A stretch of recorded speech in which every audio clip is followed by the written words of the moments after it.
the low incline dumbbell bench press. So exercise that everyone's done. Not a lot of people are executing it properly, or even, shall we say, ideally. So first thing is our bench height. When we say low incline, we want around, give or take, a 30-degree angle. Somewhere between 20 and 30 degrees.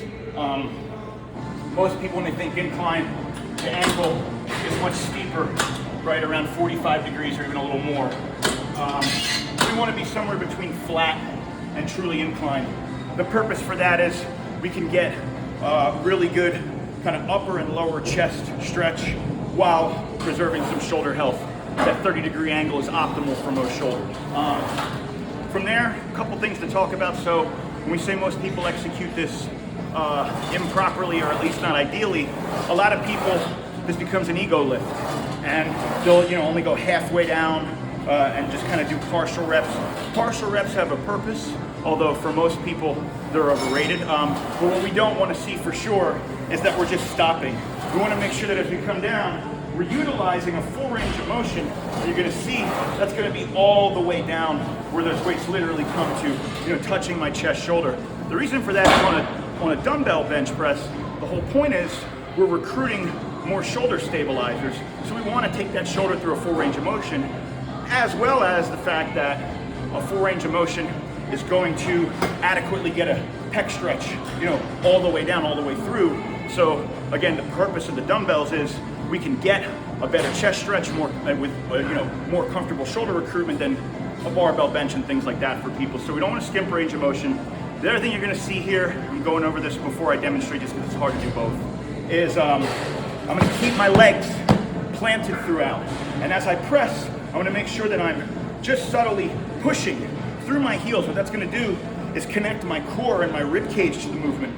Let me actually get into my pressing muscles better and keep more stability. You're going to be stronger that way as well. And then you're going to see as I go back, before I even bring the dumbbells back, throughout this movement, throughout any bench press, what we want to do is we want to make sure that we're keeping our shoulder blades together, okay? So another way we could say is push your chest through, pop your chest through. Basically what we want is together and then out of our ears, so we think back and down, okay? We want to set that before we even kick those dumbbells up. And even when they're light, when they get heavier, that's going to help our shoulder as we kick them up. Some people will feel their shoulder click or pop or hurt, even just when they kick them up from having those shoulders rolled forward too much. So we're going to set those shoulders before we go back, and then we're going to keep them there. Final thing I'm going to demonstrate here in just a moment is we're going to make sure that as we're pressing, we're not at a 90-degree angle, okay?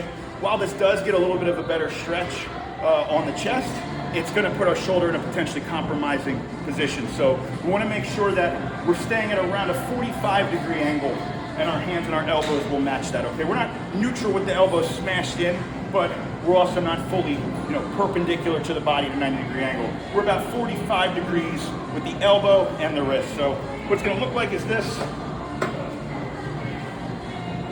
All right, I'm going to set my feet. I'm going to squeeze my shoulder blades or pop my chest through. Hold it there, kick them up.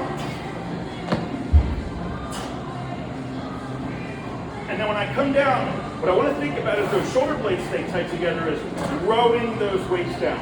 So pulling them down, our tight shoulder blades, and then keeping them there as I exhale, drive through my legs, and press.